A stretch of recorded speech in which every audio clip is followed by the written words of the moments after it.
I'm from Salt Lake City, Utah. I have 2 older brothers and I grew up in Little Cottonwood Canyon.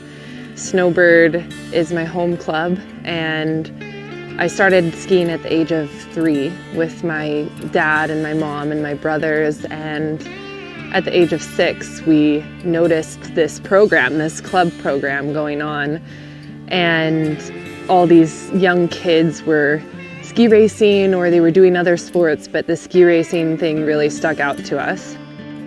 I grew up going to Beaver Creek and watching the Men's World Cup there every year. I also would go to the Women's World Cup in Aspen and watch them. I was, I think, 4 years old the first time I ever saw Bodie, and he was on the podium, and I have a picture.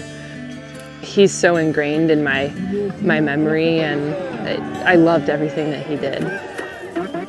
My dad raced motorcycles. My dad was just somebody who was so talented on so many different levels. He played basketball and had hundreds of scholarships out of high school and ultimately didn't pursue that. And then he became a motorcycle racer, and after that was a pro golfer. So he was just somebody that was like really good at everything he did.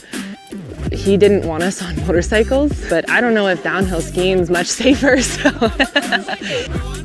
I love to cook. I want to go to culinary school one day. It's just something I've always loved to do, and it's something I've done with my mom forever.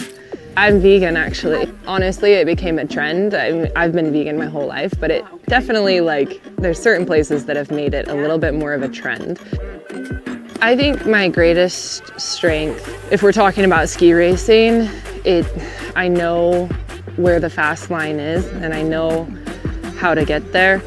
And at times I will do anything to reach that line, and I don't really care about the consequence in that moment. And these are like split-second decisions going however fast we're going. And sometimes it works out and sometimes it doesn't. But I think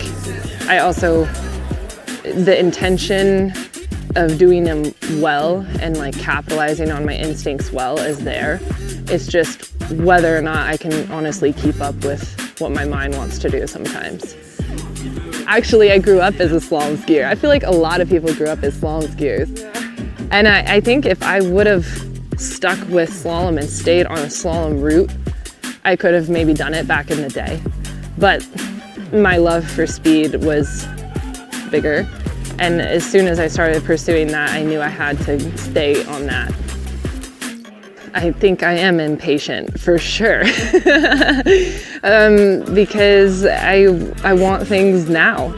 I think impatience can be seen as a negative thing, but I also think it's a really positive thing when it comes to sports, as long as it's used in the right times. I think of it as not settling, and I think of it as just making sure I'm applying myself and not doubting myself. I think it's okay to be impatient in instances. So that's a for sure thing of mine, is being impatient. But I think my outlook on things is most of the time positive. I think being a positive person is important. I'm very bubbly. But I think I'm kind of crazy. And I know that. But I think that it works for me in downhill skiing. If it's dirt biking, yes, there's a risk of getting injured. I learned how to skateboard, and I'm still learning. That's also very risky. There's like a lot of crazier things that I do, but I think that I have to do them, or else I don't know, I have to enjoy it. And why not do it whenever I can?